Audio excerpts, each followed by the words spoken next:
Good morning, this is the Eager Beaver Show. You are listening to a True North Eager Beaver Media Incorporated podcast.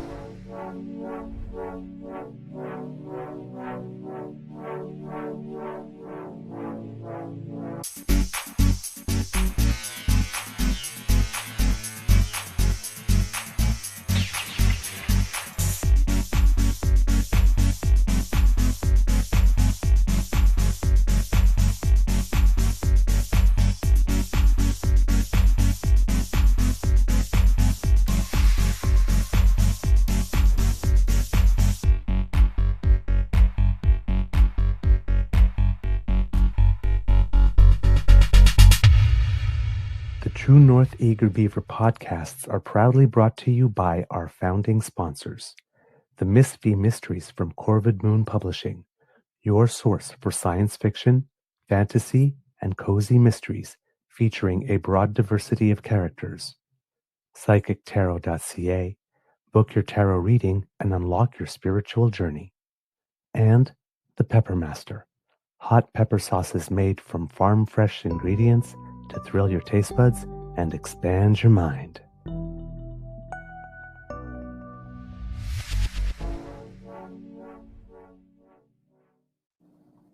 Well, good morning and hello, kids and cubs, and welcome to a very special edition of the Daily Beaver Morning Show. We have some bonus beaver for you today. And hey, who doesn't love a little bit of bonus beaver? Today, recording day is Wednesday, February 18th, 2026. And mark your calendars, kids and cubs, because if it wasn't clear before, today is the day that Poilièvre is officially over. A big thank you goes to our podcast founding sponsors, the Pepper Master, the Miss V Mysteries from Corvid Moon Publishing, and PsychicTarot.ca. Kids and cubs, how is your mental health today? Mine is doing fantastically well because, as you know, I live for the awkward moment. And today, boy, do we have one. And not only do we have something that makes me very happy, but for the first time, I get to use this little thing that Mr. Grizzly prepared for us.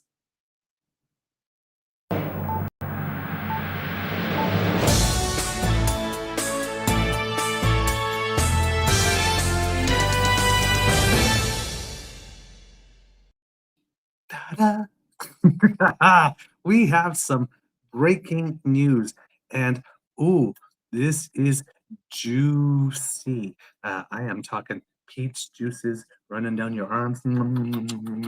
Juicy. It would appear, because we've been saying it for a while, right? Let the floor crossings begin. Today's the day. Today is the day. The Conservative Party of Canada have lost another MP. And listen, I could not have written this better. I told you that stuff was coming. I told you that the stars were aligning. I was telling you that Pierre's performance was not what needed to be in order to prevent this from happening. He said he was going to change. He did not change. He has been making a lot of stumbles over the past few months, ever since he did that very ill-advised video in which he called the RCMP despicable, said that Justin Trudeau should probably be in jail were it not for the fact that the RCMP were covering up crimes. And then it just got worse for him from then on. He had his leadership review, as you know, where he had to pretty much handpick his delegates to ensure he won. He had already had two MPs that had crossed the floor. Chris D'Entremont from, I believe, the Antigonish area. But in Nova Scotia. Right now, I'm a little excited. I can't remember who everybody's writing is. And then Michael Ma did cross the floor.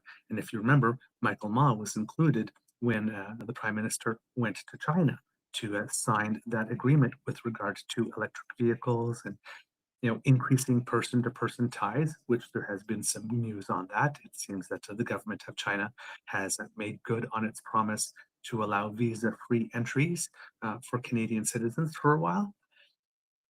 But and then there was Matt Jeneroux, if you remember, an MP from Edmonton in Alberta, who was rumored to have been considering crossing the floor, and then suddenly had denied them, and then just announced that he would be resigning from politics altogether.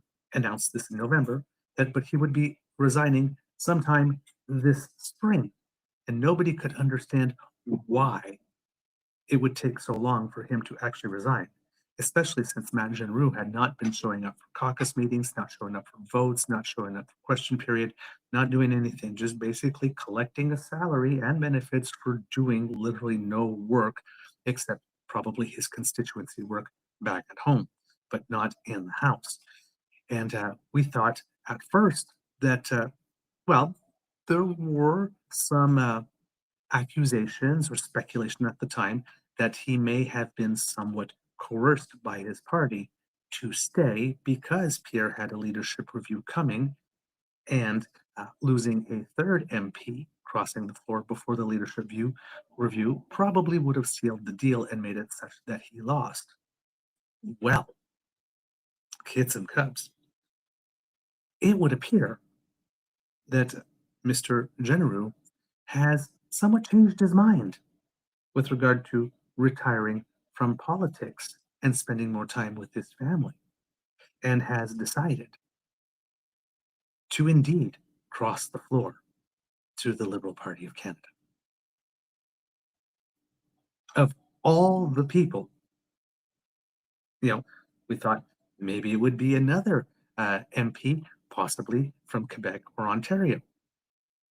Most likely Quebec, given that Michael Mott had already crossed from Ontario. We thought that maybe it would be an NDP MP after Mark Carney said that they were talking to people of all persuasions, and we had news that Lori Idlett, the NDP MP for Nunavut, I believe it is, was considering it, but decided that at this time she couldn't. But I don't think anybody saw coming that the guy that had announced in November that he was just going to be quitting politics altogether would do today that which conservatives were accusing him of preparing to do in November, and that he didn't do then. We could not have written this better. There be drama, darlings. Oh boy. Okay, first of all, got to prepare for the conservatives to be losing their minds, right? And all the things, all the things that they do when somebody crosses the floor, calling them a traitor and all of that kind of stuff. That is probably going to happen. There's also another school of thought that is thinking that what will happen is that conservatives just might say, well, he already left the party, so this has nothing to do with Pierre Poilièvre's leadership. But we know better. Or I should say leadership or lack thereof, considering recent events involving Jamil Javani and Pierre seemingly not having control over his party. But this is absolutely phenomenal news. It's seismic in Canadian political circles. Going to go to some press articles here. According to the Canadian press, the headline here is, there's something on the screen just in the way, and of course the screen is doing some funny things at the moment, so we will just go and get that story back. Thank you. According to the Canadian press, MP Matt Jeneroux leaves Conservatives to join Liberal caucus. It was just a quick, as you know, Canadian press is a wire service, so they don't do very much editorializing. They just give you the basic facts here, and there isn't that much to the story at the time. But it says, Alberta MP Matt Jeneroux has crossed the floor from the Conservative Party to join the Liberal caucus. Prime Minister Mark Carney made the announcement on social media this morning, saying he is honored to welcome Jeneroux as the newest member of the Liberal caucus. Jeneroux suddenly announced plans to resign in November, just days after Nova Scotia MP Chris d'Entremont left the Conservative caucus to join the Liberals. I believe that Chris d'Entremont's riding was in the Annapolis area, not the Antigonish area, if memory is starting to come back there on that one. Conservative leader Pierre Poilièvre said at the time that Jeneroux planned to step down as a member of parliament in the spring. But Jeneroux says in a statement on his social media today that he changed his mind after talking with his family and that the moment demands, quote, steady leadership for the country. The Liberals remain several seats shy of a majority government because they recently lost MPs through resignations of Chrystia Freeland and Bill Blair. And also, I believe Nathalie Drouin, if I'm not mistaken, is another one. And of course, recently we hadn't had a chance to talk about this on the show yet because I was going to talk about it on tomorrow's show. But there was also a court ruling recently that overturned a Quebec riding result from last spring's election, which had been won by one vote.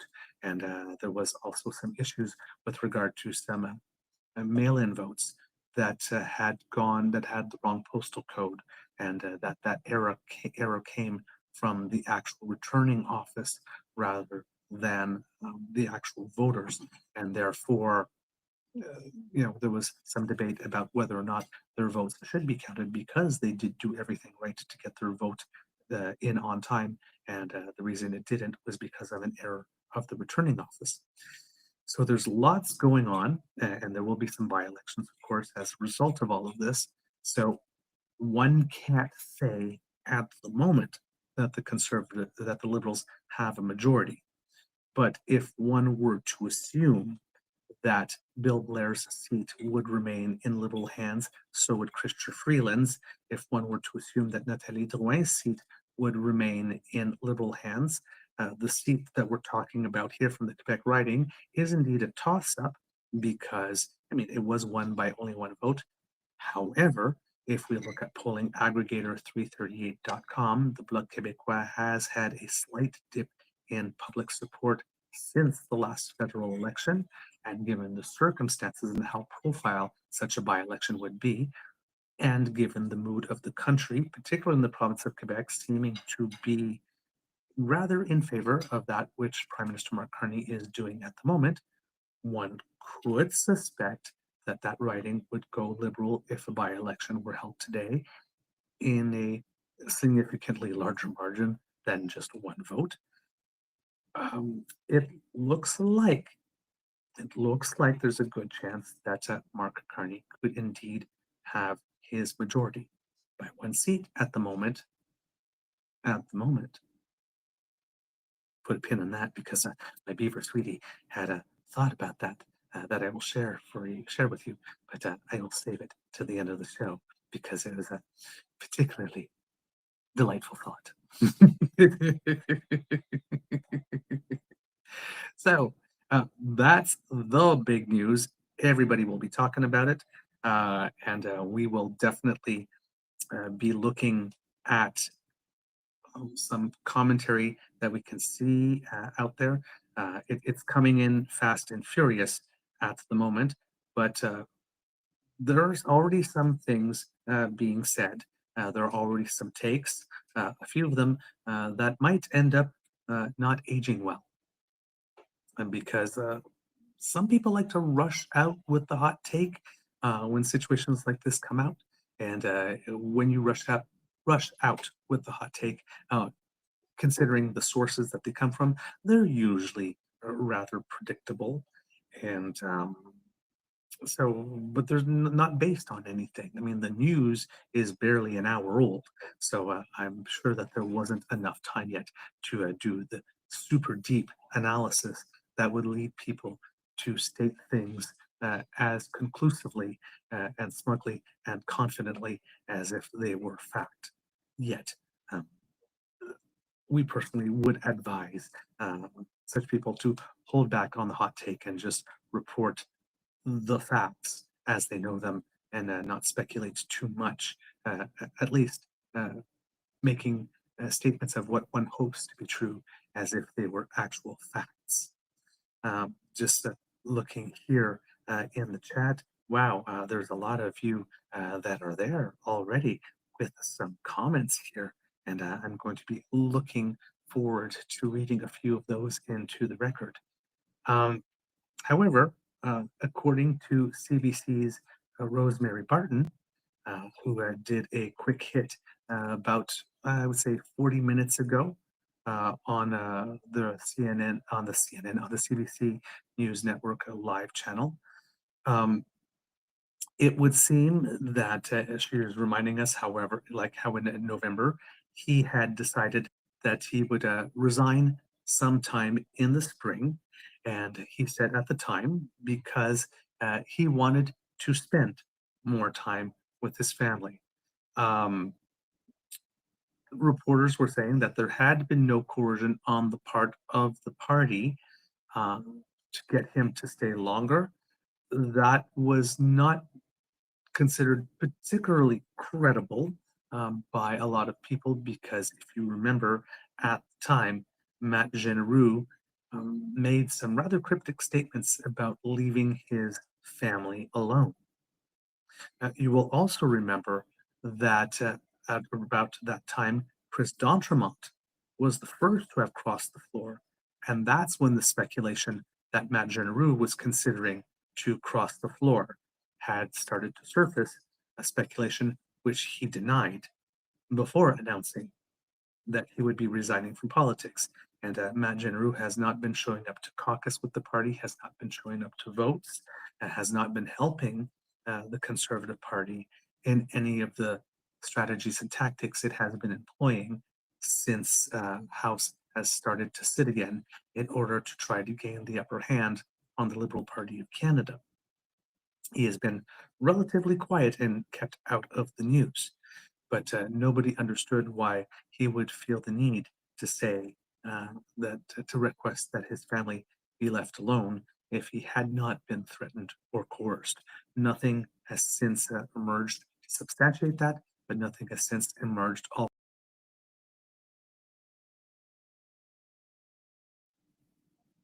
Oops, we lost a little connection there for a second. So nothing has come out into the public sphere to substantiate that there were any threats made against his family of any kind, but nothing also has come out to substantiate in any way, shape, or form that there hadn't been either.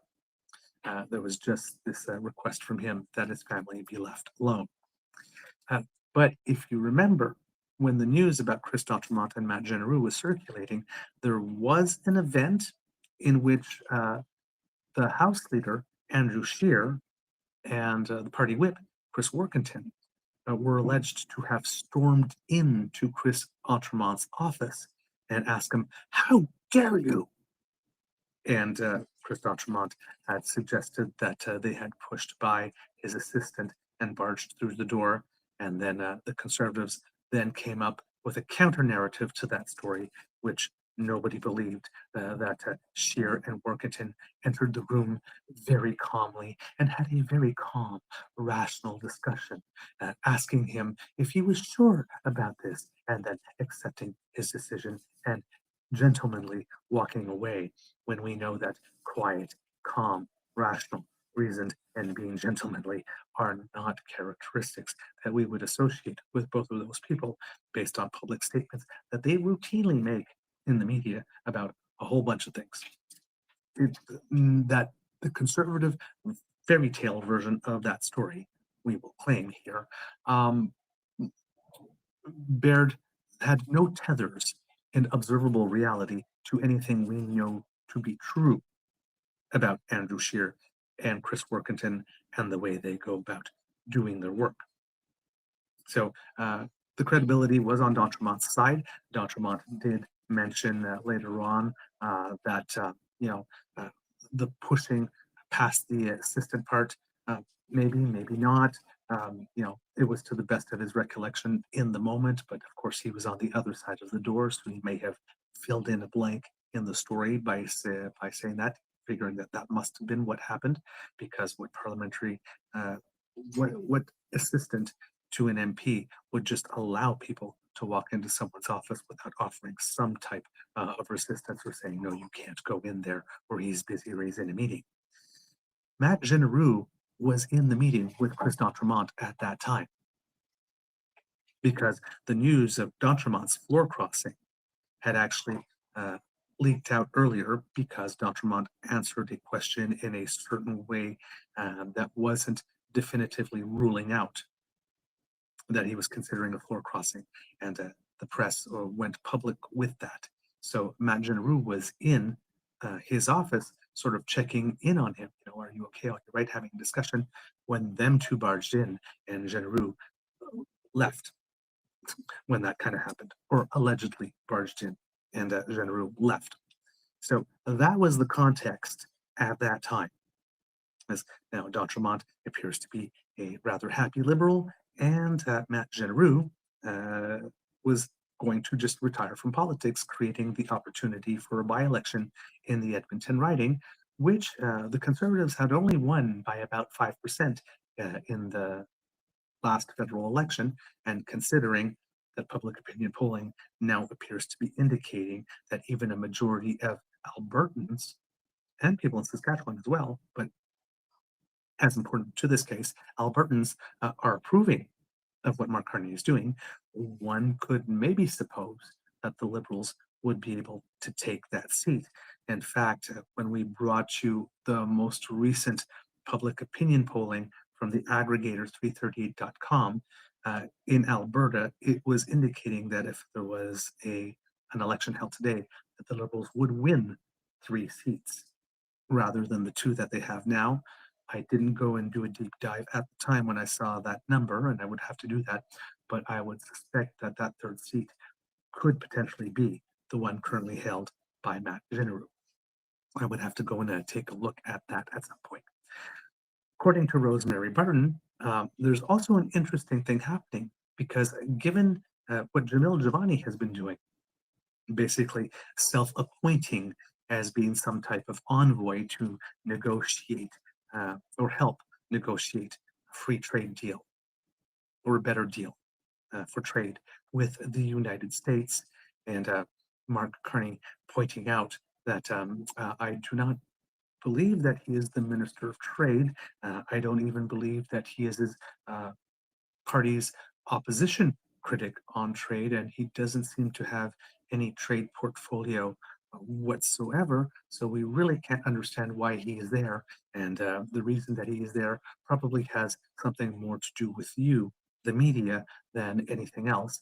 Something that Giovanni has very forcefully denied, claiming that if that were the case, he would be on every TV show possible, but quietly in the background giving an interview to the Chatham Asset Management Group owned, US owned, National Post, or National Pest, as we like to call them here, and then giving an interview, as we read portions of yesterday, to Breitbart.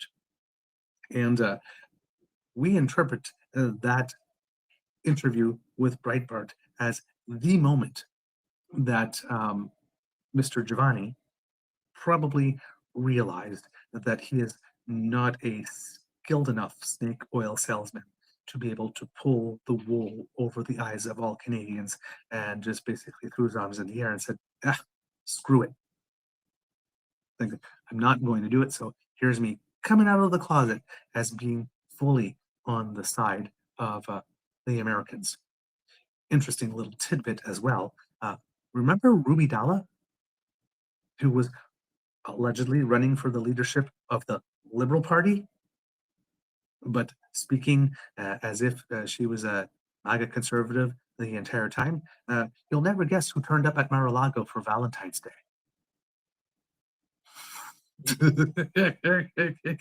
Yeah, the Crypt Keeper has resurfaced, and she went down there and spent Valentine's Day there, and I guess she's still trying to be relevant. She too made claims of some type of racism when she was disqualified from the race because, well, it seemed that she really wasn't willing to espouse any type of policy that would be typically associated with the Liberal Party. And therefore, was deemed unfit. There may have been other reasons she was deemed unfit as a candidate, but those were not made public. But yeah, she was at Mar-a-Lago for Valentine's Day, it would appear. Interesting. Just so happens that that happened, and that was circulating in the news yesterday. Well, since Jamel Javani has no official trade portfolio, Mark Carney, who is becoming really, really good at the subtle and nuanced little dig or knife twisting, announced as well that Mr. Jeneroux will become, according to Rosemary Barton, a new special advisor on economic and security partnerships, that he will contribute to strengthening Canada's alliances and trade partnerships, and that he will play that role inside the caucus. No, Mr. Giovanni, we actually don't need your help as a conservative, or somebody who might be a little more conservative minded, allegedly negotiating trade with the United States, because we have Matt Jeneroux to help us with that now.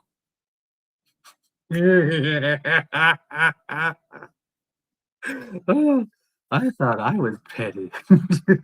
Way to go, Prime Minister. That is just finger looking good. Delicious. So yes, or as I like to say, given that I'm in Mexico, it is muy delicious. Can you tell I'm having fun? This is a great day, kids and cubs. This is a really, really great day. We've got more, but let's go to some of the comments here and see what you have to say. We have Kit Linda going, I think it was Giovanni plus the speech at Davos and maybe talking to his constituents. Let's see. Kit Jillian, telling Canadians that they are overreacting with hissy fits isn't going to help his pro-US cause. I absolutely agree. Let's see. Kit Taffy G asking, does Jamal Giovanni have any connection with O'Leary? They sound similar. Indeed.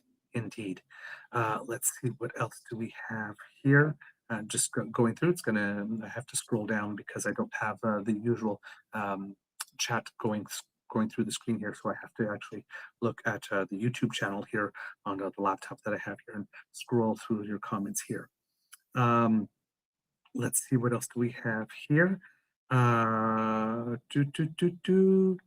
Okay, it's nice to see that you are so happy that there's some bonus beaver. Seeing that in the comments, thank you so very much.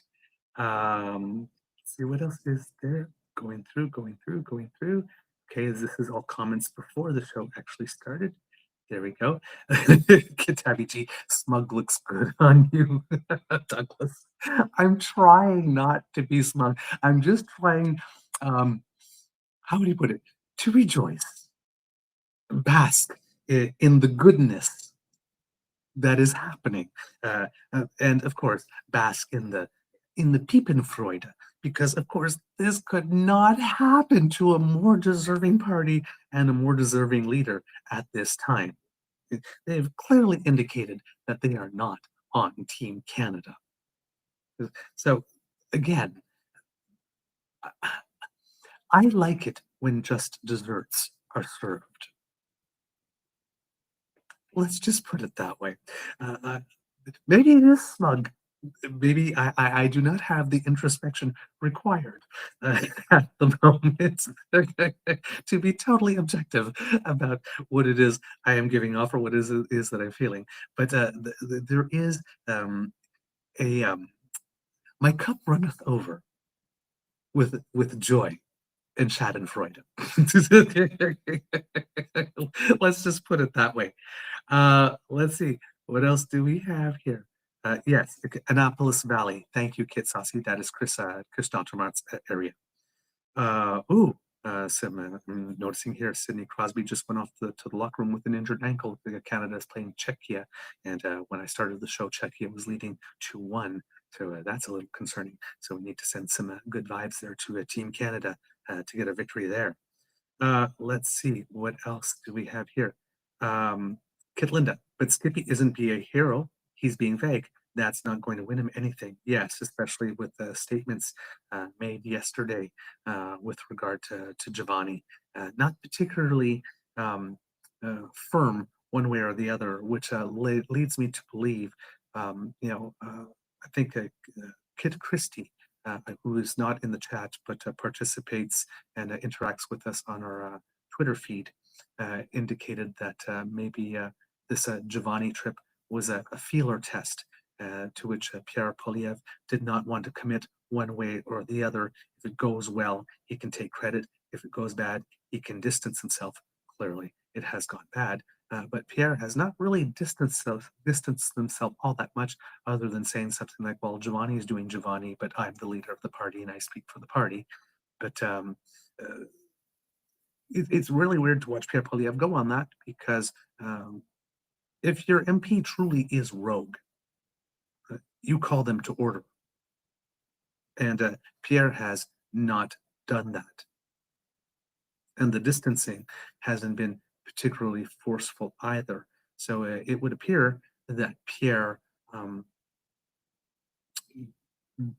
took, when he made that bet, willingly accepted that the cost of waiting so long in order to take a position on Giovanni would be that he would appear weak and not in control of his party. And he thought that that was preferable to sticking his neck out and firmly and decisively having a position on that.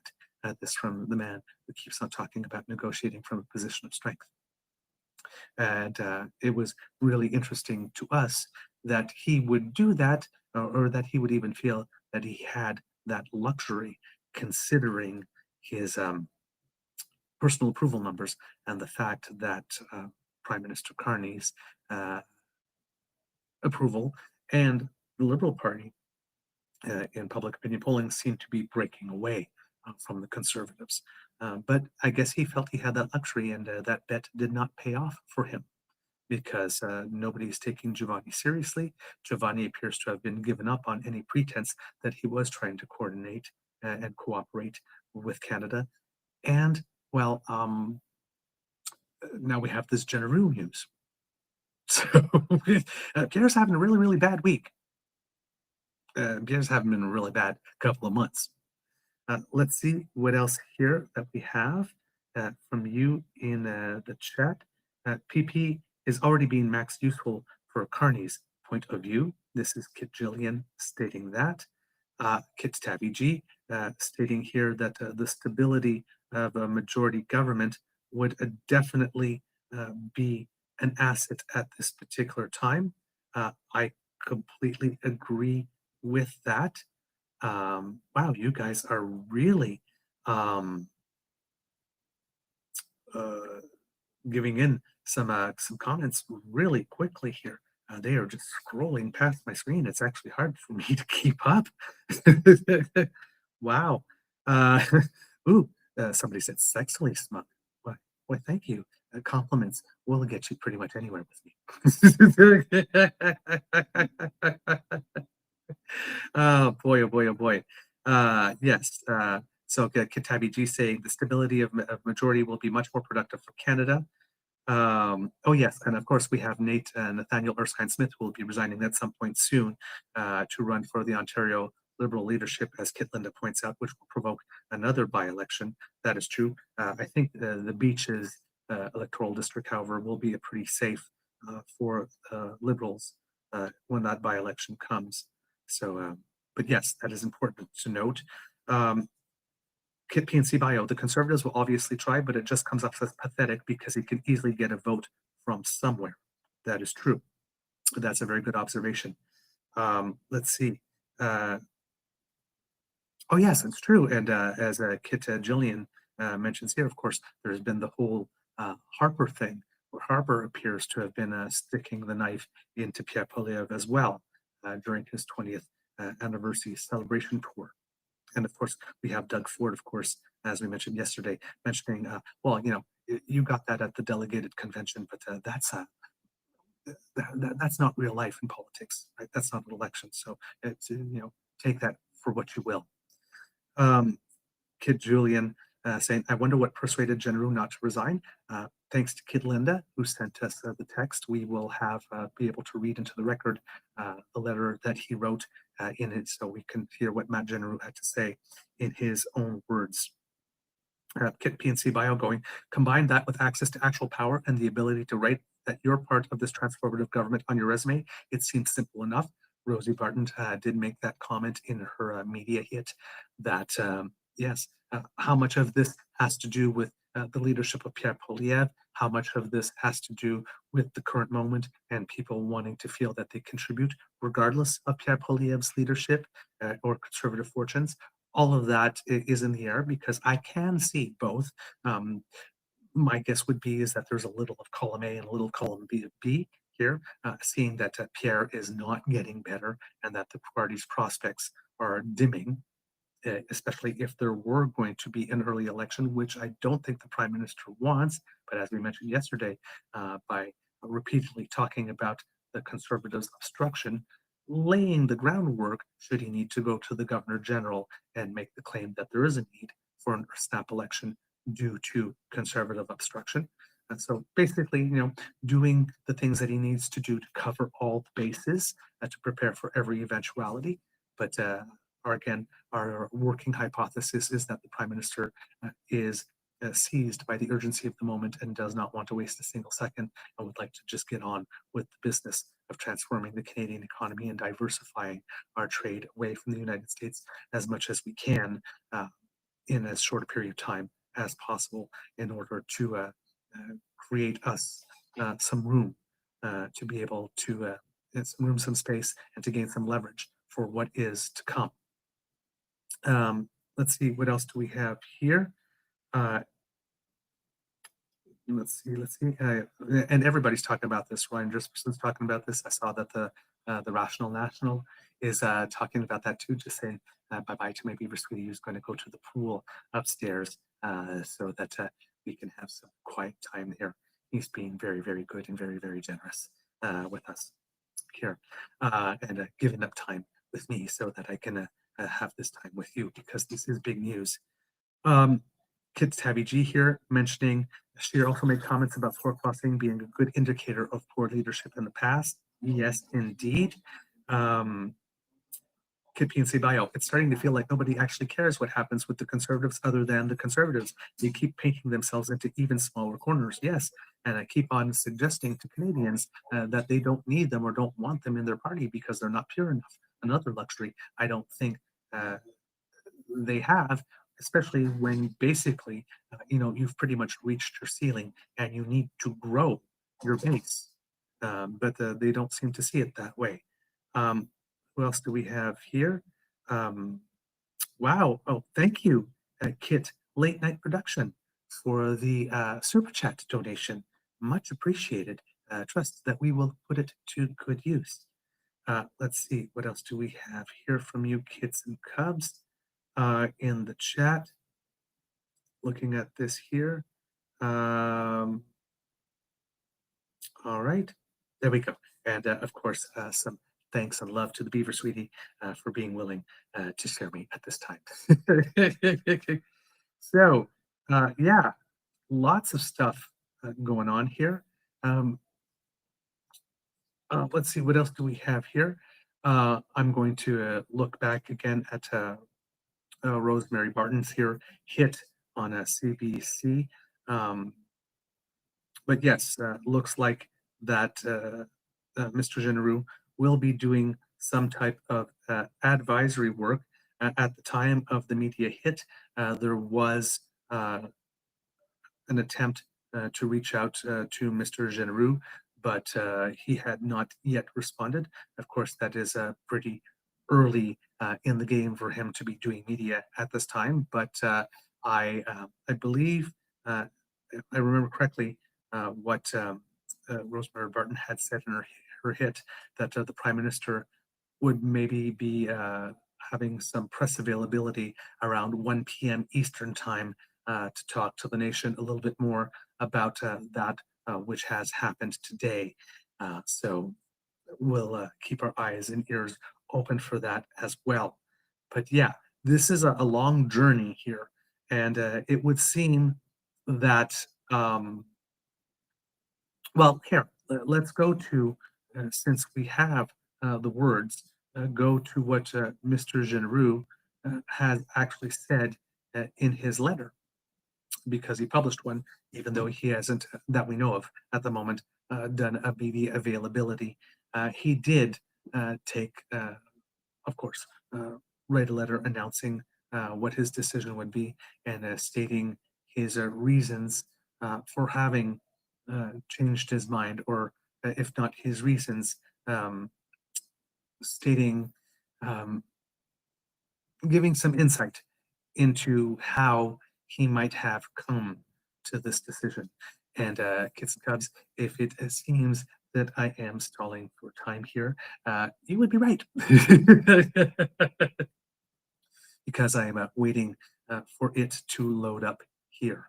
But I do have it, and of course, um, not as seamless as I would want to be in order to bring this to you, because things are moving fast, and um, sharing the information as quickly as I could, and wanting to get the information out.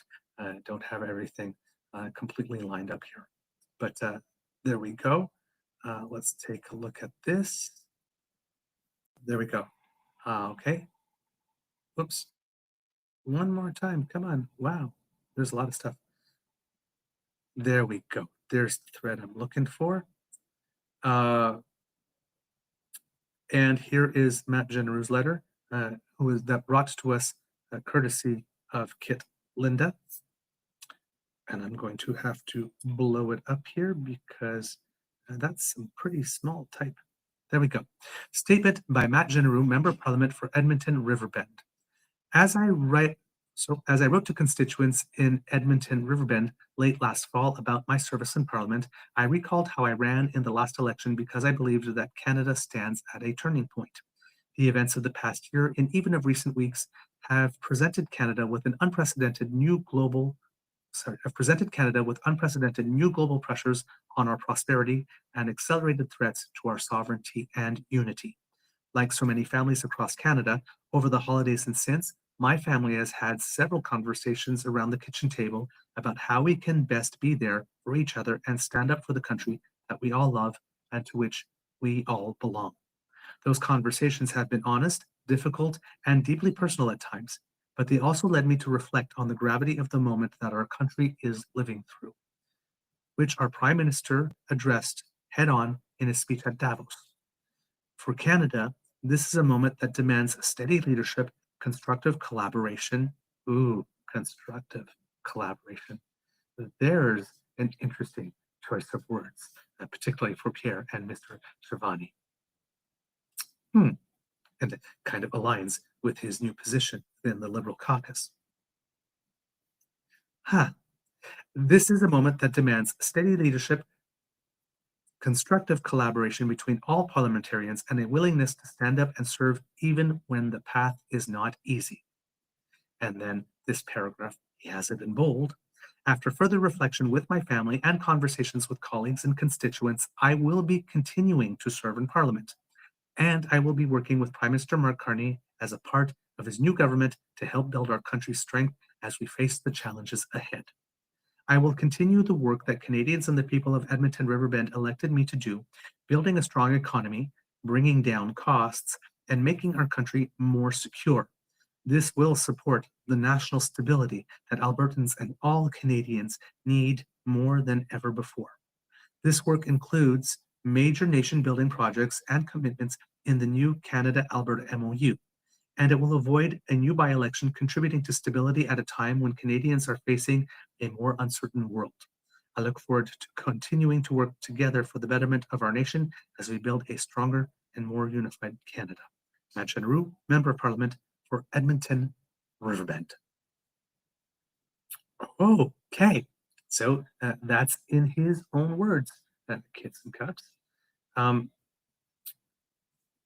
We have the first take that I saw with regard to this coming from the conservative press is came from John Ivison, which I will read to you here. But you can already see some of the things from the Conservatives about an hour ago. Roman Baber. 2 weeks ago, Conservative Party members gave Pierre Poilièvre an 87% mandate to lead our party until the next election. That's not going to change, nor the fact that Mark J. Carney is incapable on every major file. See you at the ballot box. Oh, that tweet did not age well, did it? Looks like there might not be a ballot box to see people at, because there might not be a snap election. But yes, it's not going to change that Pierre is going to continue leading the party. I wouldn't be so sure about that anymore.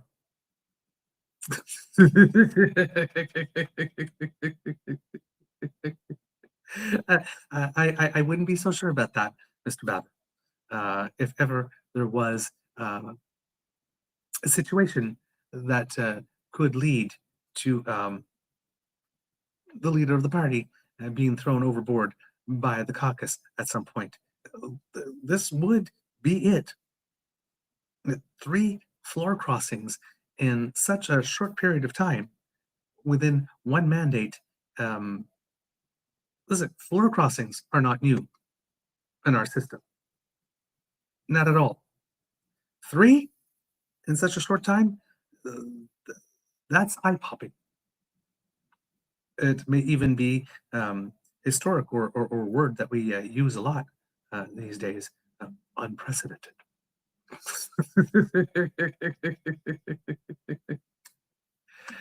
Oh man, the computer is giving me trouble today because I want to bring you John Ivison's comment. So I'm just going to refresh the page because I'm clicking on stuff and nothing is happening, which is not conducive to be able to be bringing you these takes. No, I do not want to write a new post. I want you to bring me back my feed so that I can see what's going on. Okay, Twitter is clearly not cooperating at the moment.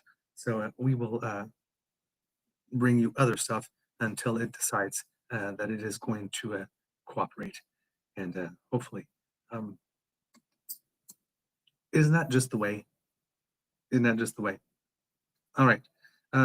Going down to other news articles that have come out. I'm not sure if there will be any more true or major additional information, at least until the Prime Minister comes out at 1 o'clock and delivers whatever media availability he has here.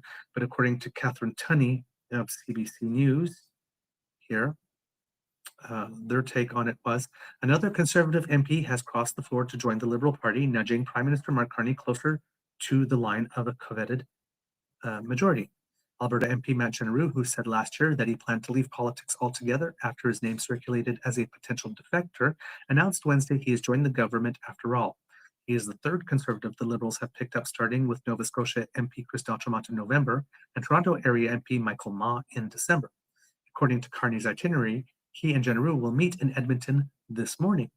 In a statement, the Edmonton Riverbend MP said he had conversations with his family over the holidays and reflected, quote, on the gravity of the moment that our country is living through, which our Prime Minister addressed head-on in his speech in Davos. In his own statement announcing the move, Carney said Jeneroux will take on a role as special advisor on economic and security partnerships. Quote, building a stronger, more resilient, and more independent country will require ambition, collaboration, and occasionally sacrifice, Carney wrote. This is a time to come together, and together we will build a stronger future for Edmonton, Alberta, and all Canadians. Conservative leader Pierre Poilièvre said Jeneroux, quote, has betrayed the people of Edmonton Riverbend who voted for affordable food and homes, safe streets, and a strong resource sector. Yeah, he's not adjusting well. He's not coping well. Mark Carney is trying to seize a costly Liberal majority government that Canadians voted against in the last election through dirty backroom deals, he wrote on social media. Okay, this is bullshit. Number one, nobody voted against a majority government because when we go to vote, it is not written on our ticket, on our ballot, who do you want to vote for? Like, and would you like this to be a majority or a minority government? We vote for who we vote. The chips fall where they may, and we find out whether or not we had a majority or minority government. Trying to seize a costly liberal majority government. The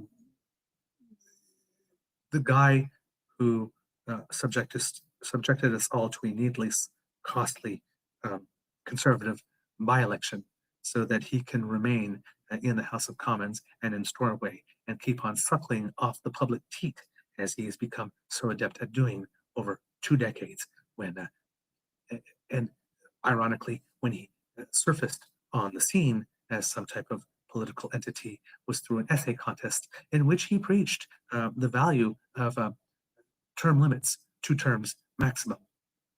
The guy who rose to prominence on 2 terms maximum suddenly changed his mind along the way, that 2 decades minimum. But he wants you to believe that it's the other people who are costly. And if you look at his, particularly his spending reports that you can find on the Our Commons site, Pierre doesn't really have a problem with costly government. Not at all. And these are not dirty backroom deals. It's floor crossing, perfectly allowed for in the Westminster parliamentary system. Perfectly allowed for. And as you know, kids and cubs, while I've been on vacation, I've been reading Mark Bury's excellent book, Ripper. And in it, there is a little passage that is particularly entertaining and that offers a little bit of Schadenfreude. It would appear that around the time that Stephen Harper was elected prime minister, if you remember the infamous Accountability Act that Stephen Harper ran on, said it was going to be his legislation number 1 when he came into power. Well, it would appear that because there had been some floor crossings that had, there was one floor crossing that was particularly embarrassing. You'll also remember after that election, David Emerson, who had been the Minister of Trade or International Trade in the Liberal government of Jean Chrétien, before serving even 1 second of his new mandate as a Liberal in the House of Commons, had crossed the floor to the Conservatives to keep his role as Minister of International Trade. Well, that sparked some howls from Liberals and NDP and, well, of course, you know, the Bloc and all that, but particularly Liberals and NDP, who wanted included in the Accountability Act a ban on floor crossing. The Conservatives had recently been burned on that when Belinda Stronach left the Conservatives to go to the Liberals. So it seemed that there was lots of support from all parties for there to have a ban on floor crossing included in the Accountability Act. And it seems that when it got to committee, because Pierre so loves to play well with others, dripping in sarcophagus, Pierre did not want to give Liberals and the NDP what they asked for. And it would seem that Pierre might have been the deciding vote in committee that made it such that floor crossings, or the banning of floor crossings, was not included in the Accountability Act, which of course would have passed because it did pass. Oh, the irony. If in 2006, 2007, that era of time, Pierre had actually decided to be cooperative rather than his usual dickish self, floor crossings now probably would be banned, and he probably wouldn't have to be dealing with the fact of losing not uno, not dos, but tres MPs to the Liberals now that he's party leader. As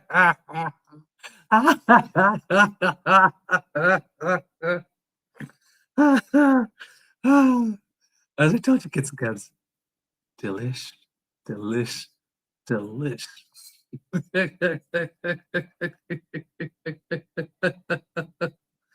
Oh my word. Gee. Wow. So, how close are the Liberals to a majority? Currently, with the resignations of Freeland and Blair and the nullification of the results in Terrebonne um, and Jeneroux's floor crossing, Liberals at 169. Of course, when Nathalie Drouin and Nate Erskine-Smith both leave, that will drop down to 167, and then we'll have the various by-elections um, to do with that. Let's see what else is there. Let's since we're talking about that seat in Terrebonne, let's read that into the record as well, since we're having that. I was going to originally save that for tomorrow's show, but it becomes relevant, particularly today. This is according to Darren Major of CBC News, and this happened on the 13th here. It says, the Supreme Court of Canada annulled the results of a closely contested riding from last spring's election on Friday. The ruling means that a new by-election will have to be called for the Montreal area riding of Terrebonne. The electoral district was initially declared for the Bloc Québécois, but a judicial recount later found the Liberals had won the seat by one vote. Nathalie St-Clair-Desgagnés, the Bloc candidate, called on the courts to annul the results and call a new election after CBC News reported that a voter had their mail-in ballot returned to them due to a misprint on the return envelope. The voter, Emmanuelle Bossé, had marked her ballot for the Bloc. Elections Canada acknowledged the error, but said the results had already been finalized. Liberal Tatiana Auguste was sworn in as the riding's MP following the recount and has been sitting as Terrebonne's representative since. And as you know, kids and cubs, if you've been following the show, we found this decision to not be in the best interest of democracy. And we publicly stated at the time that this is something we believed that should go to a by-election, that there should be held another election here, because you do not want to create legal precedent with a bad case. And this was a very, very bad case to try to create this legal precedent, given that the error was not of the voters. Now, the voters should not have to bear the brunt. And yes, another by-election would be costly and all that kind of stuff. But in this case, nobody could say conclusively that the voters had clearly determined who they wanted their representative to be, and that could not stand. So this is a decision, even though it goes against the Liberal Party, that we fully support and that we have called for. Then it says here, in October, a Superior Court judge rejected St-Clair-Desgagnés' call for do-over, arguing that a postal code mishap amounted to, quote, human error and does not constitute an irregularity as defined under federal electoral law. I'm guessing because there was no intent, perhaps, in that case. The top court overturned that ruling after hearing arguments earlier in the day. Auguste's lawyer, Marc-Étienne Viens, faced a barrage of questions from the justices. Pierre argued that the Bloc voter whose special ballot had been returned, quote, was not prevented from voting when Chief Justice Richard Wagner interrupted him. Hold on a minute, the judge told him. The purpose of the law is to promote public participation at a time in history when institutions are under strain. This was the beginning of a series of interruptions. Quote, it seems to me that the responsibility is perfectly clear. The responsibility for this problem today lies with Elections Canada, not with Bossé, declared Justice Malcolm Rowe without even asking Bien a question. Yes, this was the position that we took. The error originated from Elections Canada, not the voter, so therefore the voter should not be made to pay. Sworn statements filed in the case show that an Elections Canada employee discovered he had mistakenly printed his own postal code on several special ballots about 3 weeks before Election Day. He estimated that a minimum of 40 envelopes had gone out with the wrong postal code. So when we knew it was that amount, what if other people tried to send in their vote and their vote had been denied? Now, we're not saying that all 40 of those had voted for the Bloc, but since we don't know who they voted for, and statistically, yes, it is possible that more than half of those votes could have been for the Bloc candidate, which would have flipped the decision. Even mathematically, there existed a case here that it may, while we only knew of potentially one vote, there could have been more than one vote affected. The 40 people that received their special ballot to vote by mail, it's not even a guarantee that all of them actually did vote, right? But there's so many unknowns and so many blanks that you just can't assume. And that ambiguity required a new election to be held for clarity. Sworn statements filed in the case. So yes, a minimum of 40 envelopes had gone out with the wrong postal code. Quote, "We respect the decision and the institutions that reinforce the great confidence that Canadians have in the integrity of our electoral process," a Liberal Party spokesperson said in an email. So the Liberals are not flying off the handle and go, "Oh my God, this is unfair," this, like Pierre is doing with this floor crossing with Matt Jeneroux. It's like, yeah, they're recognizing that's the case. Sinclair de Gagné characterized Friday's decision as a win for democracy, and it is. Quote, "I feel hopeful that democracy has been protected today," she told CBC News following the court's decision. Elections Canada not only made a mistake in the postal code, but they also made a mistake in not correcting their mistake. Yes, absolutely. And that is on Elections Canada, and there should be some investigation there as to how they possibly could have reached a conclusion other than the one that the Supreme Court has received, because to us it seems so clear and obvious that this was their fault and that they needed to correct the mistake. And also, as you know, kids and cubs, there was another mistake in the Nunavik riding up north in Quebec, where some polling stations weren't open at all, and a lot of people were denied their vote, and that election result was allowed to stand. In our opinion, that's another electoral district in which there should be another by-election, because the people there, the people really did not have a chance to have their say. But that decision was also allowed to stand. Unfortunately, nobody seems to be challenging that decision in court, which is sad, because it should be. Elections Canada has promised since then to do better and to send people in before and to train more people locally to be able to do that, so that doesn't happen again. But it still doesn't change the fact that the result in that electoral district does not really reflect the will of the people, and we can't know if it did because of what happened at those ballot boxes. A spokesperson for Elections Canada acknowledged Friday's decision and said the organization stands ready to hold a by-election in Terrebonne. This is not the first time the courts have voided federal election results. The 1988 election night result for the riding of York North was nullified due to irregularities, and a by-election was run in 1990. The court will have to inform the Speaker of the House, who will in turn have to notify the House that there is a vacancy before a by-election can be called.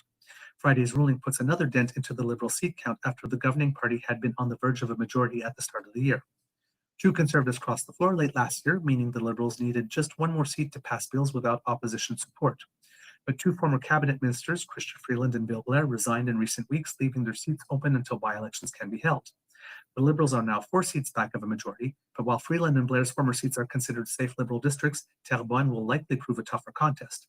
Sinclair de Gagné had been the MP for Terrebonne since 2021, and the riding has largely been held by the Bloc since the early 90s. The unofficial results on election night had the Liberals flip the seat from the Bloc by 35 votes, but Elections Canada later declared Sinclair de Gagné had won by 44 votes after double-checked the numbers through its validation process.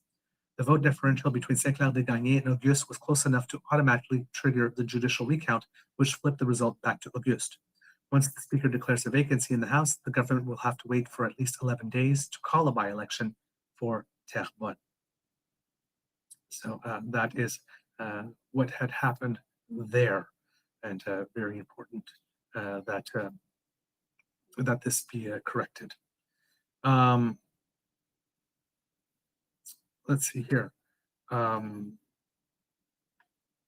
Also at the time, which is ironic from the Conservatives, if you remember when Jeneroux had resigned, announced that he was resigning, Andrew Scheer ran to the microphone and claimed that Jeneroux had been the victim of Liberal intimidation, which pushed him to resign earlier than planned. we were supposed to believe that the liberals were intimidating Jeneroux and not that the conservatives were intimidating him not to leave. Okay.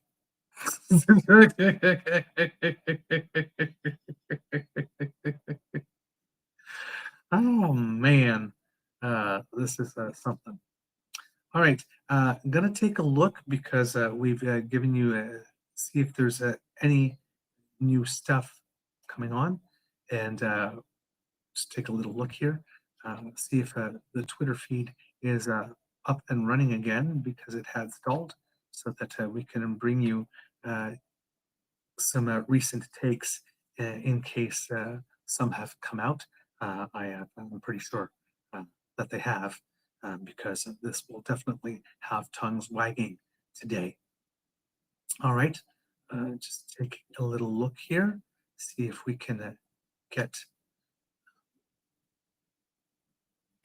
the things that we are looking for here.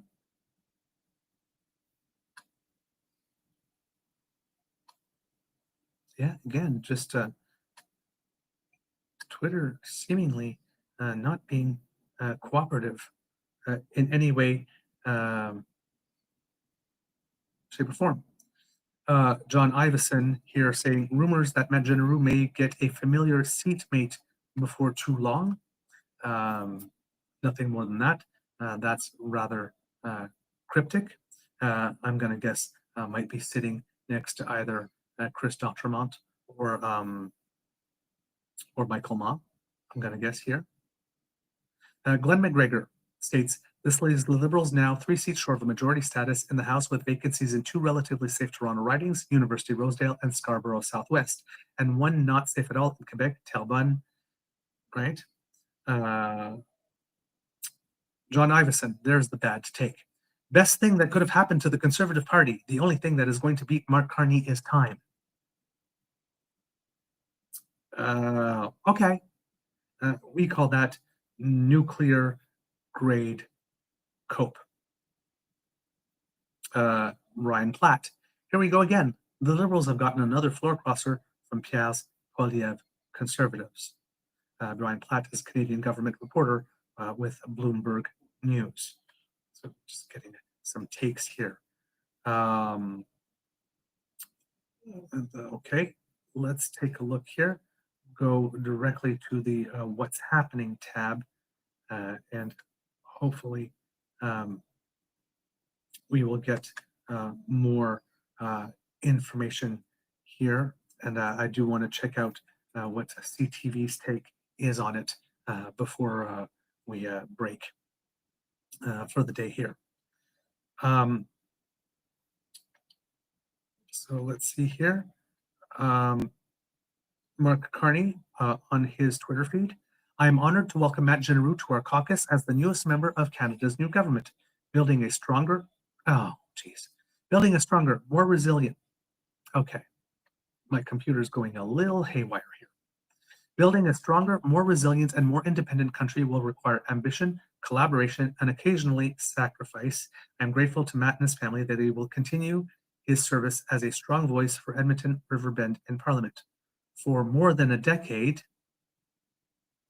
Matt has been entrusted by Albertans to help shape a stronger future. He was first elected to Alberta's legislature in 2012 and to Canada's Parliament in 2015, earning 4 consecutive mandates in the House of Commons. In Ottawa, he has taken on portfolios that are central to Canada's economic strength, security and national resilience, including as Shadow Minister for Supply Chains, Innovation, Infrastructure, Health, and Housing. He is a strong voice in international engagement and parliamentary diplomacy, having served as Vice Chair of the Canada-UK Interparliamentary Association and founder of the Canada-ASEAN Parliamentary Group, and building direct working relationships with lawmakers across NATO, Europe, Asia, Africa, the United States, and the OSCE, which I do not know what that is, and I would have to go and take a look at that and see what it means here for you, kids and cubs. I have a feeling that once I read it, I might know. Yes, the Organization for Security and Cooperation in Europe. Of course, I should have known that. but it had escaped my mind. And of course, ASEAN, the Association of Southeast Asian Nations, of course, with whom we are currently trying to negotiate a free trade deal as a bloc. As a new special advisor on economic and security partnerships, Matt's leadership will contribute to strengthening Canada's alliances and trade partnerships, advancing Canada's leadership in global security, cooperation, and building our strength at home. The world has changed, and Canada must change with it. This is a time to come together, and together we will build a stronger future for Edmonton, Alberta, and all Canadians. So that was his full statement, only portions of which were in in those news articles that we were reading. Eleanor Olszewski, who is Canada's Minister for Emergency Management and Community Resilience and the Minister responsible for Prairies Can, economic development, I guess there, says, welcome to the Alberta Liberal Caucus, Matt Jeneroux. Looking forward to working together to deliver for Edmontonians and build Canada strong. She is one of the MPs from Alberta that the Liberals do have here.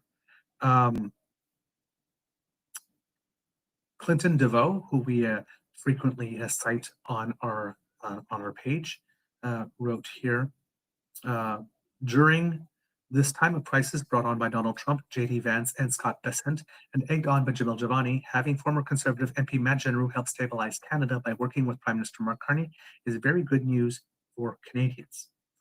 Stuart Benson, who is, I believe, a reporter for the Hill Times, stated here, one down, one up. The Liberal Party of Canada caucus is back at 169 members with the floor crossing of the now former Conservative MP Matt Jeneroux. Rachel Gilmore.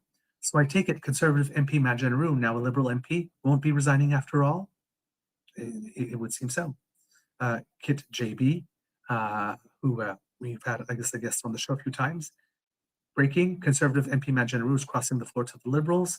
If the upcoming by-elections fall into the Liberals' favor, Mark Carney has a majority. Thomas Lukasik, who has organized the Forever Canadian petitions in Alberta to get on a referendum ballot a vote that has a question about Canada, Alberta remaining in Canada rather than trying to break away, said, Matt Jeneroux, thank you for your longtime service to Alberta. I enjoyed serving with you in the Alberta legislature. You did well. Oh, sorry. This is, I'm sorry, I should have read the date on that because I thought that all those tweets would be from today in order, but that was from 2025 when he was resigning. Enjoy life after politics. It would seem he's enjoying life after conservative politics. When we see how that tweet has aged based on the news today. Wow. Of course, some speculation here from the blue checkmark BS accounts. Was Matt Jeneroux so easily pressured? Why? Well, it would seem that no pressure. It would seem that conversations between him and the Liberals did continue during this time, and that he did see that he could be more useful still serving in Parliament and being part of a government that actually wants to get things done rather than an opposition party that seeks to obstruct, as the Prime Minister so astutely pointed out in the House of Commons the other day. Another person here stating here, oh, nope, that's an old tweet, so I'm checking the dates now. Oh, man. A little while back, this is Gator Gum. Right-wing Twitter hailed Matt Jeneroux as a hero. Watch how fast they will flip today. It will be vile hatred. It just shows you how deeply partisan and tribal they are. The only thing that matters is which team you are on. Also stating here, I wonder if part of Matt Jeneroux's decision to leave Parliament and the CPC has anything to do with the impact that the misinformation, lies, and bullshit that the right-wing influencers are having. It's clear that many Conservatives are sick of this garbage and sick of the political theater. The clickbait, rage bait, and outright bullshit is eroding the party. I'm sure of it. we have a feeling that is indeed the case on the show. We have been known to say that we believe that the Canadian voter are some of the most savvy voters that there are. And, you do not have to be a world-renowned PhD economist if you're paying attention to recognize that Mark Carney does have a plan, and it does seem to be thought out. It does seem to be serious, and he does appear to be the type of person that has the skills required not only to say, hey, I've got a plan, but to actually execute it. And it seems that based on public opinion polling, that Canadians are indeed noticing this and appreciating the quality. There is some statement here by Scott Reed, former strategist for the Liberal Party, stating, let's be clear here, this is a gut punch for Pierre Poilièvre, an absolute gut punch. It absolutely is. What else do we have here? Clay Thompson, someone on Twitter who we follow. You have no trouble criticizing Matt Jeneroux, but you're treating Jamil Javani with kid gloves. The weakest leader in my lifetime. Gutless. It's over, Poilièvre. Wilbur Turner, who hopefully we will be having as a guest on the show soon, because he is doing some democracy, and we have offered him a chance to come on the show and speak to you about what it is that he is doing. I had to write here. In a surprising political shift, Conservative MP Matt Jeneroux, representing Edmonton Riverbend, has officially crossed the floor to join Prime Minister Mark Carney's Liberal government. Do you think there will be more floor crossers to the Liberals? Abso-freaking-lutely. Especially if the Conservatives remain true to form and handle this publicly as badly as they have already started doing so, judging by the statements we have already read into the record by alleged leader, maybe not for too much longer, Pierre Poilièvre. It is quite possible, indeed. The stage is set now. Harper created the permission structure with what he said. What Jamil Javani has been doing has certainly not helped at all. So, yeah. When we were speaking about Wilbur Turner, he is organizing a recall initiative for British Columbia MP Tara Armstrong, the one who had decided to seize upon the events of Tumbler Ridge before there was any police information out there, and make the whole situation about her and her loathing of our transgender brothers and sisters. It seems that there are some people in British Columbia that believe that that is completely irresponsible behavior that puts a target on the backs, literally, of fellow citizens, and that is behavior so unbecoming of MLA or an elected representative that they should be recalled. And so we had invited him to come and be a guest on the show to talk about his initiative. And it seems that there's an organization. It's not just him. A group of people that have come together, and they are starting to organize in order to bring that about and make that happen. So we will have him as a guest at some point here. Seeing that, there we go. Oh, it seems that there was some trouble with this morning's show again. Okay, I'm going to have to call people. I'm going to have to call Restream and ask them what's up, because this is 2 days in a row now. If there was something wrong with the show and it didn't air as planned, I'm so sorry. I'm just finding out about that now, kids and cubs, that this morning's show did not air as scheduled and planned. I will reschedule that, and immediately after we shut off here, and have it air immediately after we close here. I do not know what is going on with our service provider, but this is twice now, and this is not, it's not what we paid over $700 for. So yeah, we will be having some discussion with the good folks at Restream and asking them what's up. I very, very much apologize for that. I'm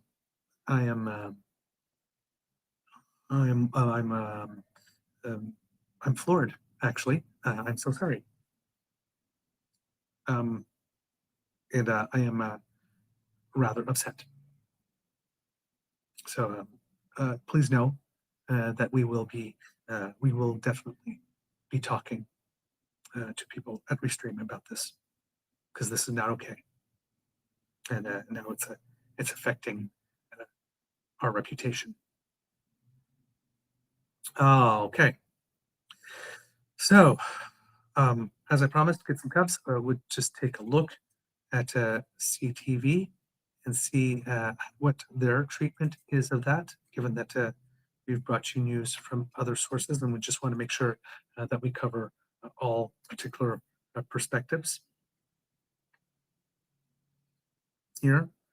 Okay, that is the comment from Scott Reed calling it a gut punch, of course, so we don't need that. Here it is. Based on what we have from CTV, this is Spencer Van Dyke.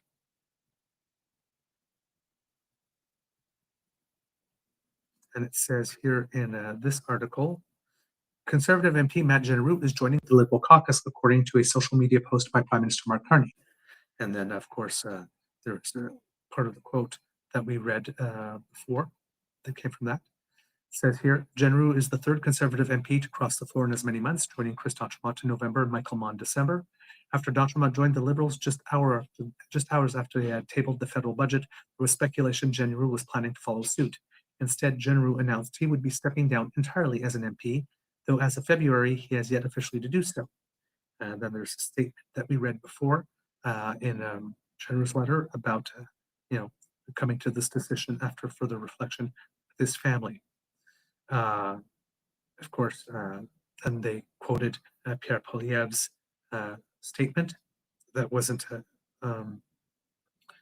becoming of a leader. In a press conference on Parliament Hill Tuesday, Poilièvre was asked how he felt about the state of his caucus. Quote, overall, I think we have a great team, he said. As speculation ramped up about Parliament Hill in November over his potential floor crossing, a source close to Jeneroux told CTV News that Conservative Party officials made it known to him that there would be consequences if he did so. So the word on the tweet at the time was that there would be consequences for him if he did so. And then Andrew Scheer went to a microphone and claimed that it was liberal pressure tactics that forced Jeneroux to resign. Andrew Scheer will say absolutely anything about anyone at any time, no matter how untrue. Let's just make that clear. In a statement posted to social media at the time, Jeneroux pushed back against claims that were threats made against him. Quote, I want to be clear that there was no coercion involved in my decision to resign, Jeneroux wrote, adding that he had, quote, great conversation with Conservative leader Pierre Poilièvre and emphasized that his decision to step down solely reflects his, quote, desire to spend more time with my family. Sure. Then it goes on to mention the vacancies due to resignations on the Supreme Court's decision. Goes on to mention that Jeneroux will have that special advisor role. And then it mentions here, Canadians are virtually evenly split, meanwhile, on how they believe MPs hoping to cross the floor should handle it, according to Nanos research data from earlier this month. According to the numbers, a third of Canadians, 33%, believe MPs planning to cross the floor should resign their seat and trigger a by-election running on the mandate of the party they hope to join. Roughly the same number of respondents, 32%, believe MPs who want to change parties should be able to do so, and another third, 31%, said would-be defecting MPs should sit as independents until the next general election. So there you go. I'm not sure what sitting as an independent does, because if you were going to cross the floor, you're going to vote with the party. to which you would have crossed the floor anyway. So whether you sit as an independent or as a member of the caucus doesn't really have any material difference when it comes to votes. So it seems to be this sort of like, I guess, middle ground proposed solution that I guess doesn't make it so bad. But I mean, if you've crossed the floor, your vote crosses the floor too, whether you sit as an independent or member of the caucus. It becomes a distinction without any material difference at this point, other than maybe making the party that the person left from feel better about itself somehow. But in real politics, it has no difference. So, I mean, everyone's allowed to believe what they believe, but when you game it out, I mean, you might as well have some truth in advertising and just sit with the party with whom you're voting rather than pretending you're an independent. Of course, sitting as an independent, however, for the party that lost the MP, reduces ability to get speaking time and resources and stuff to be able to do the job, which may be the goal of the party from whom an MP would be leaving to make that suggestion. Right? If not another costly by-election, then they should be forced to sit as an independent and not have the full ability to represent their constituents as they would were they in a party, which tells you a lot about how much the party that demands that thinks about how constituents should be represented. Really, it's them telling on themselves in this particular case. So yeah, that's where things appear to stand at this moment. I'm not sure that there's any more breaking news with regard to this at the moment. I'm just going to take another little check here. Just see, there are a couple of other threads I can check out that might have some statements. Well, there we go. This is, there's a statement from Andrew Coyne, who wrote a piece before this news came out, but having more to do with Jamil Javani and his view of things here.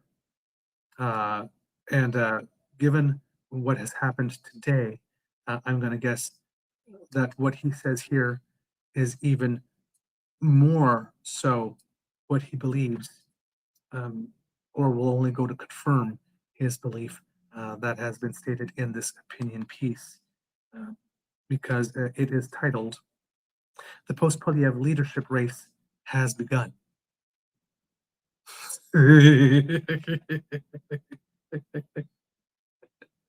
Again, Poilièvre is Poilièvre if Andrew Coyne is already saying time of death.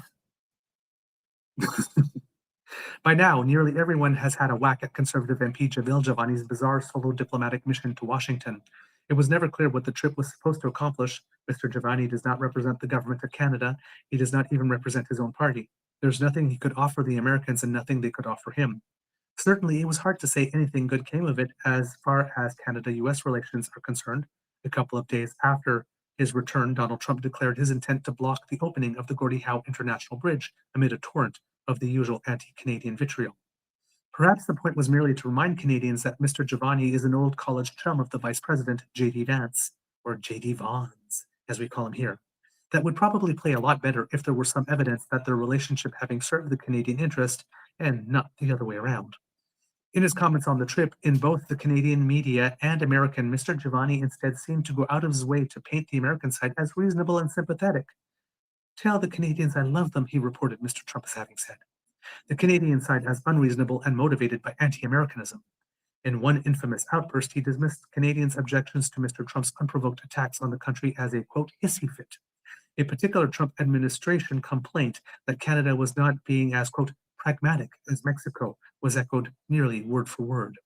Even that might have been bearable had Mr. Giovanni not dressed the whole thing up as a high-minded country-before-party exercise in bipartisanship to which only bitter partisans could object. It was nothing of the kind. It wasn't even partisanship if you mean something likely to advance the Conservative cause, as good many Conservative MPs will tell you. So what was it then? A bit of self-promotion? Certainly, but of a particular kind. By so conspicuously aligning himself with Mr. Trump, Mr. Giovanni was laying claim, I think, to the leadership of the MAGA wing of the Conservative Party. That is, I'm sorry to say, a sizable chunk of the party base. Polls show somewhere between 1/4 and 1/2 of Conservative supporters approve of Mr. Trump, notwithstanding his threats to impoverish and annex the country. But Mr. Giovanni's positioning is not only about appealing to the populist right. A section of the Canadian business community, particularly big business, particularly in southern Ontario, views a successful renegotiation of the US-Mexico-Canada trade agreement as existential and is apoplectic at the thought of Canadian political leaders saying or doing anything that might conceivably put that in jeopardy. They are not pro-Trump so much as they are pro-appeasement, or as they might prefer, pragmatism. They want a deal at any cost and consider anyone who stops to ask what the cost might be or whether paying it would buy us anything but the shortest of pieces, guilty of, quote, emotional thinking. Mr. Giovanni's supine blame Canada stance will play well with them. The post-Poilièvre leadership race, in other words, is already underway. Pierre Poilièvre may have won the endorsement of the party rank and file at the Calgary convention, but the party establishment, MPs, party officials, the pros, know he's toast. The Conservatives are 9 or 10 points behind the Liberals in the polls, and Mr. Poilièvre is 20 or more behind Mark Carney, and the reason is Mr. Trump. The reason is also that Mark Carney is proving to be a rather competent leader. But let's not give all the credit to Mr. Trump here. Whenever the US president starts bashing Canada, the Liberals go up in the polls, the Conservatives go down, and the divisions within the Conservative ranks between the pro and anti-Trump wings, or between those preaching defiance and those preaching appeasement, grow deeper. That is only likely to get worse because Mr. Trump's behavior is only likely to get worse. I'm going to add here, yes, this might be true, but considering that about 74% of Canadians indicate that they have seen poor parts or all of Mr. Prime Minister Carney's Davos speech, there's more to this particular movement going on in the polls at this time than just Donald Trump punching down on us so reflexively Liberal support goes up. That's why I'm saying that Mr. Carney has performance in the job also has something to do with the change in Conservative fortunes, not just Donald Trump's rantings and ravings and fever dream pronouncements. Like his predecessor as party leader, Pierre Poilièvre has attempted to straddle that divide.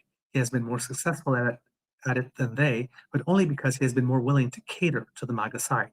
Even in his speech to the convention, he could not bring himself to say Mr. Trump's name. That has cost him support among the broader public, but it has also failed to buy more than short-term peace in the party. As things heat up between Canada and the US, the pressure on the Conservative Party will grow. As the cracks in the party open wider, straddling will prove increasingly uncomfortable. A house divided cannot stand. The Conservative Party will have to decide once and for all which side it is on.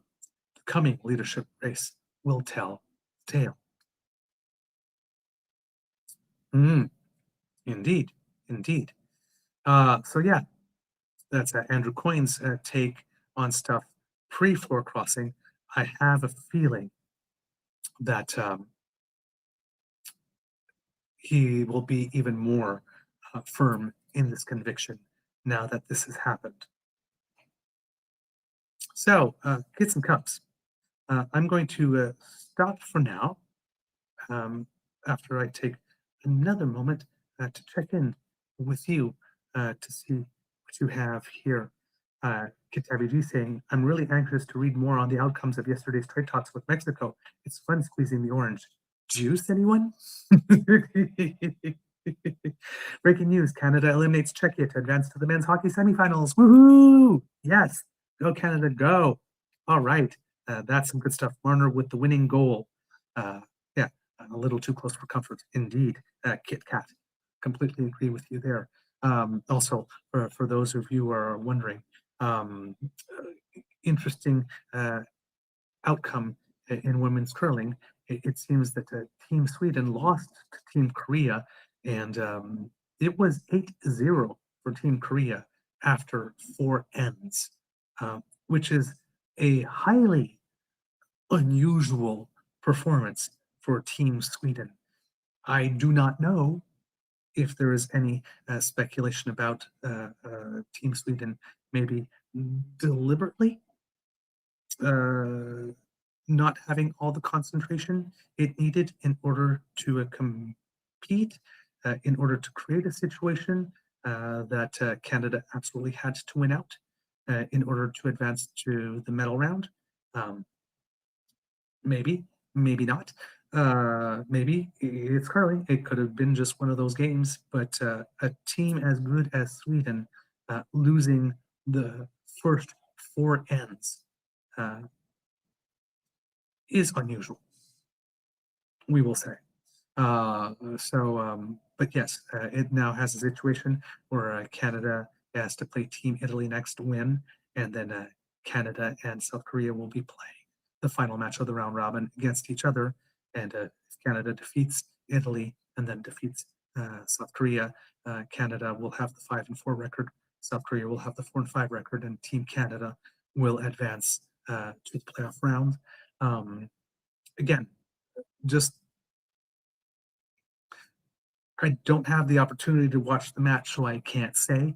But when I saw that it was 8-0 for Korea after 4 against Sweden, I found that extremely shocking. Let's just put it that way. I won't say that stuff was up because I do not know, but it is a highly unusual situation.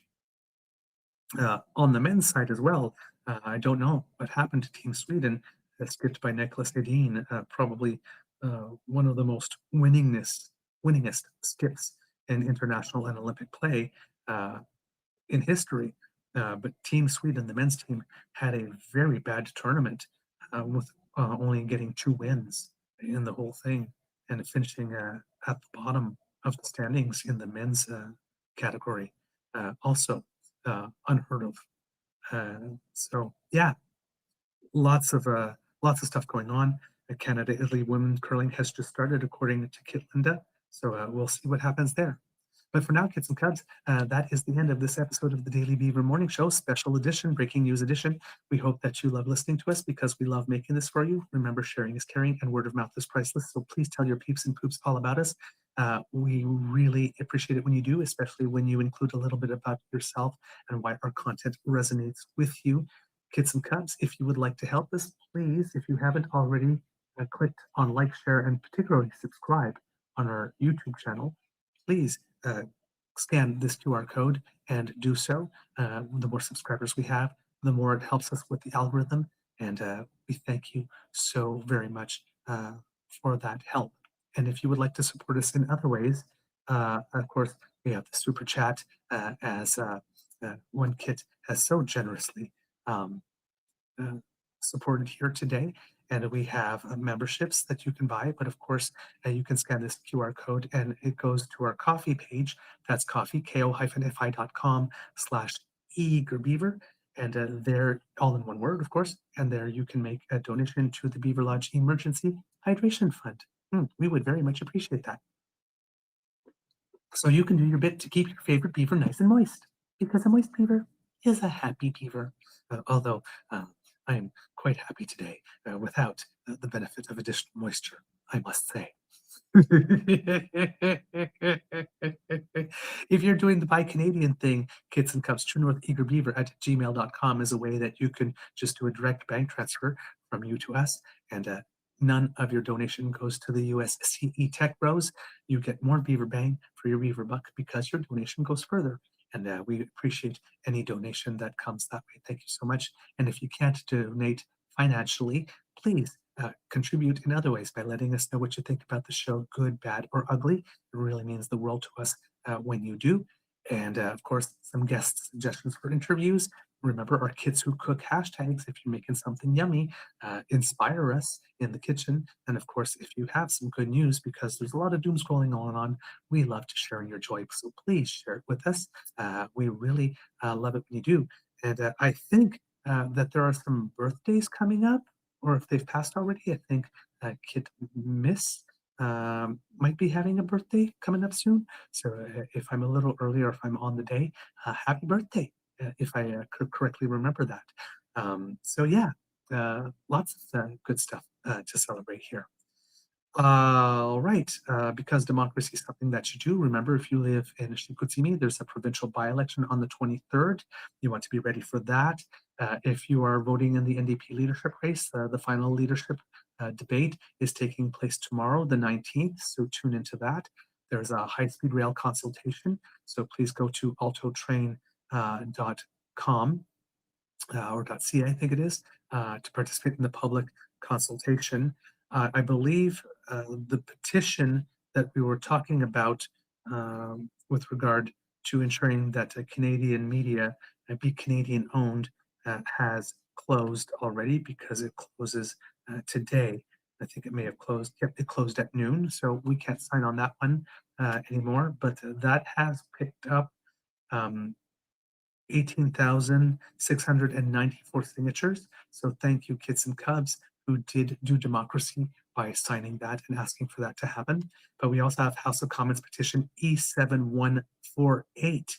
That's from Bruce Franjoy. That'll maybe put another nail in Pierre's coffin, politically speaking, asking him to seek, asking him to be required to seek his SCI level security clearance. Because he is the only party leader who somehow does not seem to want to submit himself to it. And that is not okay, because somebody who aspires to lead the nation and somebody who is a party leader should be able to be apprised of situations that require the utmost secrecy. And we currently do not have that, and we do not have somebody who appears to care about Canada enough to want to acquire that ability, if they are able to acquire that ability, that is. So please go and sign that. We're at 36,779 signatures. You go to rcommons.ca and look for petitions, and look for petition E7148 to do that. Words of wisdom, Kids and Cubs: stay hydrated. And of course, when you're going to see all the conservative takes, let them roll off your back like water on a duck. A lot of these statements are going to be made to try to trigger your emotional response of either anger or getting defensive, or trying to make you lose mastery or control of yourself. Just smile, nod, giggle, perhaps mock them a little, and then move on and enjoy your day, because they're going through some things at the moment. Kids could be a tough world out there, so please be kind to and gentle with yourself. And as my Beaver sweetie said today, at least until the next floor crossing, perhaps tomorrow, perhaps later today. Who knows? Maybe there'll be more. Maybe they'll be sooner than we think. And with that, Kids and Cubs, I say amour et bisous, amor et bisitos. And I think it's time for a little cock-a-doodle-doo. What do you think? At the count of tres. Uno, dos, not unos, uno, dos, tres. Ah, entiendo. I hear you, Kids and Cubs. I hear you. And as you're very, very happy queen, I cannot deny you. Thank you for joining us for this special breaking news live hit. And also, just as I said, as soon as I log off here, I am going to try to re-upload the show that should have aired this morning. Thank you for letting me know it didn't. So you can enjoy it. And I'm very sorry about, once again, that our streaming platform did not cooperate with us. to give you the morning show that we are working so hard to prepare and deliver at a regular time. But somehow we are not getting the technological assistance that we need for that to happen. And we do promise you that we will be talking to our streaming service and saying, what the hell on that. All right, here we go.